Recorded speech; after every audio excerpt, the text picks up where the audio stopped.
Hi, it's Marina with Trust Your Gut. Here's another educational video on how to prepare your coffee enema using our Trust Your Gut enema kit. Firstly, you will need to use filtered or distilled water, or you can even use reverse osmosis water, but you do not want to use tap water as it can be contaminated.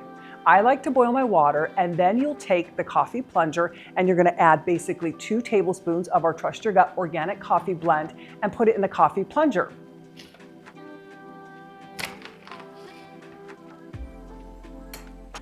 You're gonna take your hot water.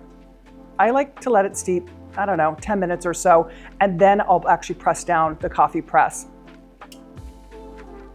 And then I will press it when I'm ready, after the 10-minute mark. Press it down.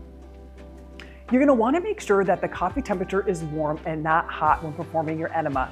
I like to leave my coffee on the counter to cool down. Now, if you're in a hurry, you can put the coffee in the refrigerator to cool it down for just a little bit. You are now ready to do your coffee enema. I hope you found this educational video very helpful. Again, please visit trustyourgut.shop for all of our products and reach out to our Trust Your Gut team if you have any questions.